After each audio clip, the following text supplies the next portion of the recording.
What's up everyone and welcome to Ola Testing Shit. Today I'm trying out the BLACKSTAR DEPT 10 Dual Distortion pedal. I remember BLACKSTAR was one of the first brands that made a distortion pedal with a preamp tube in it. I think it was called the HT Dual or something like that, similar to this one. And I guess this pedal is kind of like the evolution of that pedal. As you can see, it has a preamp tube right here, or it's flushed down in there, so you can just see the little penis top right there. That's okay, I guess. This is basically the evolution of that earlier pedal, and I had a friend that played one of those and it sounded great through his amplifier. Now this updated version has two channels and both of them have different modes. So you have on the clean channel here, you have a clean and a crunch. On the OD channel, or channel 2, you have a OD1 and OD2.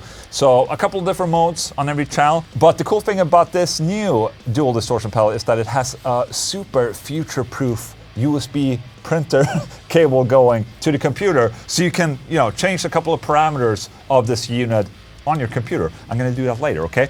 But right now I have it plugged into this Mesa rectifier band ladder that I love so much. It's going directly into the clean channel. So it has an added cab rig output right here, which is basically like a cabinet impulse response output, so you don't need to put like a cabinet impulse response on later. You can just plug this cab rig output right here straight into an audio interface, and then using the USB printer cable, you can dial in some of those impulse responses on your computer.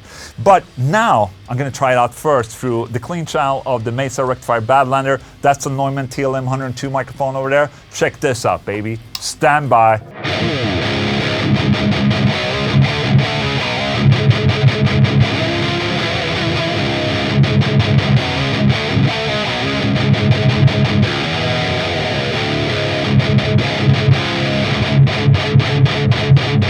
That's pretty chunky right there. We're on the OD1.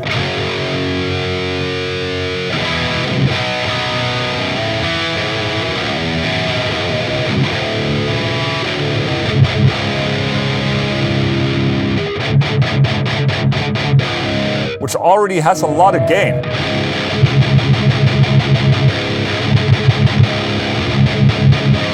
Okay, go to OD2. You can hear it's a lot of gain because there's a lot of noise.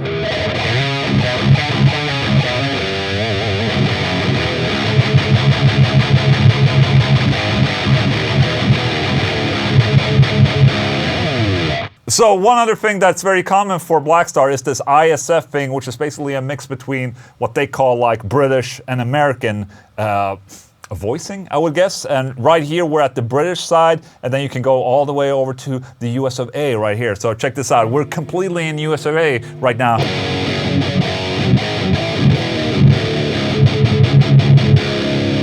Which is very scooped. I much more prefer the British side.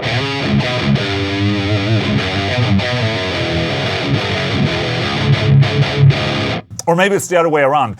What do I know, okay? But you can mix this.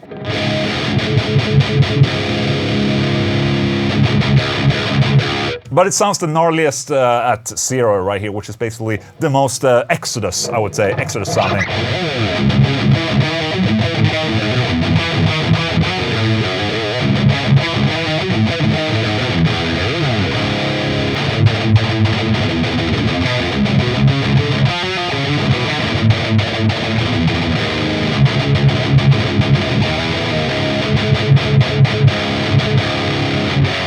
Alright, we have bass, middle,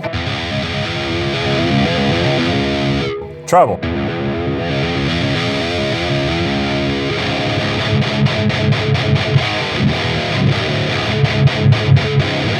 It sounds pretty badass, I must say.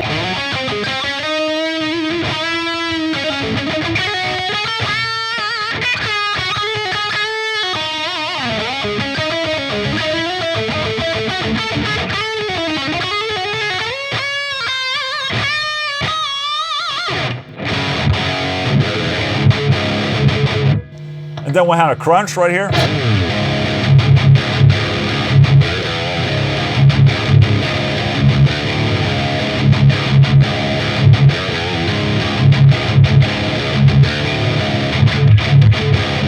Clean.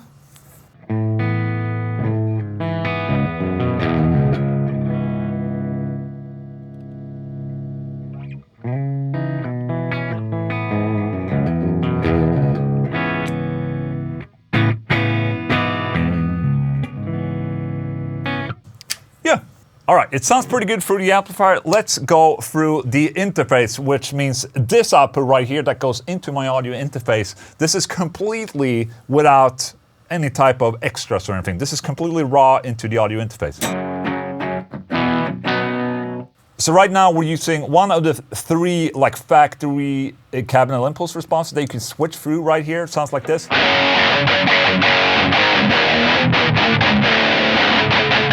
Okay, then we had this one.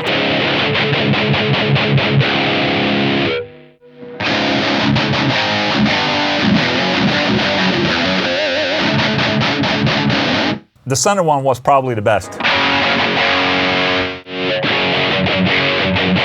And the other 2 sound pretty flat.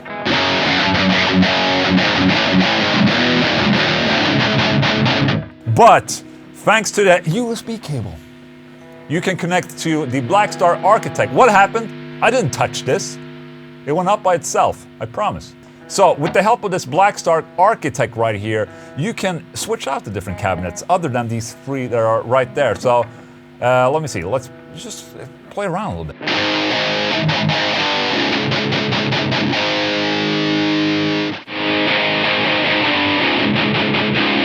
Okay.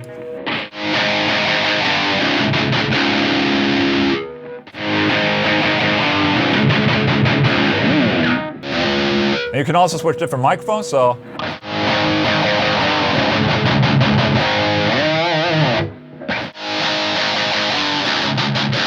Off axis or on axis. Okay, condenser.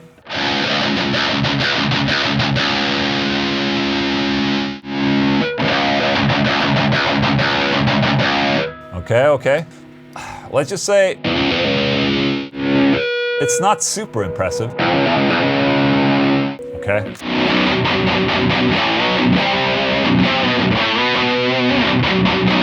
That's probably the best I can do, man.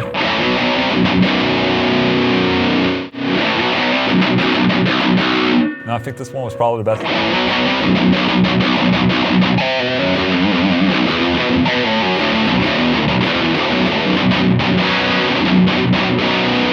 It's not really that impressive, but I mean, at least it gets the job done. Then there's a bunch of other options right here. You can switch power amp tubes, so we're at... So this is 606. EL34. Why does it sound more like a can? Okay. And the 606 are just scooped.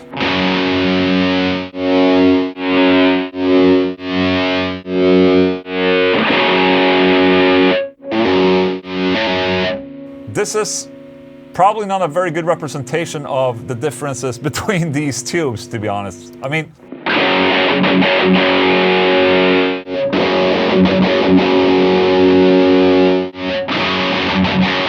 It just sounds like an EQ curve that kind of shifts. Yeah, it's not that impressive. Let's try the room right here. We can get a sort of a large room damped.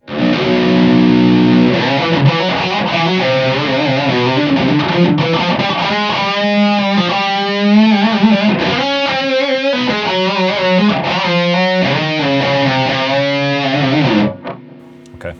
I mean, it's a mono, so it doesn't really give stereo. But, I mean, the output is not stereo, it's mono.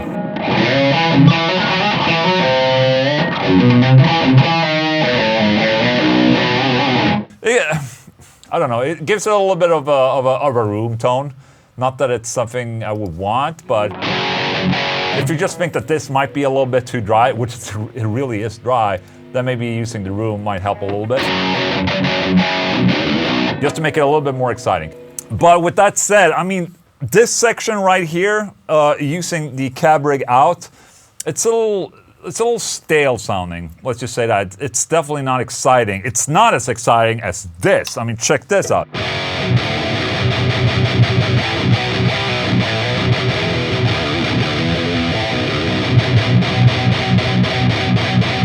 I mean, that is fun right there. Like, it's cool and all that they're trying to do this, you know, with the impulse response and all that, but it just sounds really, really fucking dull, to be honest. Let me do this. Let me plug in my own impulse response just to try it out, okay? So I'm connecting the output to Pliny here instead. Okay, let's shut off all the amp compartments right here and just use one of my IRs.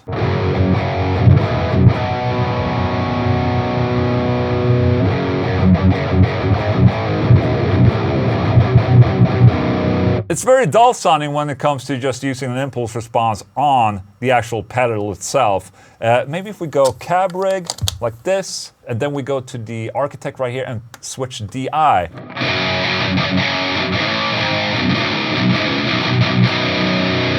Mute this f***ing room right there, okay.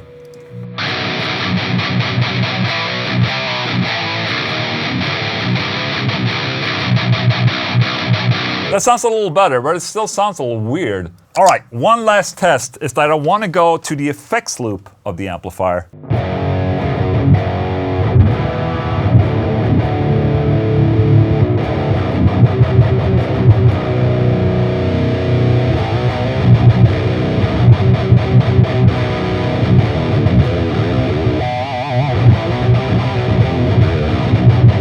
Okay, it's definitely not made to be used in an effects loop of an amplifier because it's very, very dull sounding. It's almost like you have a blanket over the speaker somehow. So it's definitely catered more towards a clean channel of an amplifier, so you can dial in with an extra EQ and whatnot. I mean, this right here, it's very dull sounding, and I have the presence almost at max. Treble is at max on the pedal. Yeah, that doesn't work out at all. Use it in the clean channel. So, time for a conclusion. This Depth 10 dual distortion right here, it's very good sounding into a clean channel of an amplifier. Just as I remember the HT dual distortion back in the day, my friend that had it, he plugged it into an amplifier, it sounded great. Remember that. Into the effects loop of an amplifier, not so much. So it's not working really, it's not working that great as a preamp in that sense. Going direct to an audio interface or like a front of house mix or something like that, using the cab rig output. This section right here, the impulse response editor and the cab rig right here, that part feels a little stale, maybe a little underdeveloped and just very, very mediocre, I would say. And it feels like Blackstar might have just thrown in this feature right here to have like a cabinet output, just to cater to the modern player a little bit more, where, you know, people actually have their distortion pedals and plugging it in to an audio interface or going front of house or whatever. So it feels like it's just been thrown in there. The impulse responses doesn't sound like an impulse response in my opinion. They sound very flat and dull. So I think in that department, this pedal needs a lot of work. Let's just say that. You can probably still work around this and, you know, EQ this to sound to perfection, but like, I just don't think like these dials right here doesn't represent the differences what like a power amp 2 does. I feel like they could definitely have left out this part and it would be a great pedal. At this point, I think it's like $300 to get. Maybe if they would take that out and maybe make it a little cheaper, I would be sold. Let's just say that. But it does sound really, really fucking good for the amplifier, I must say. So there you go. That's the dual distortion right there for you. Hope you enjoyed this video, and thank you so much for watching.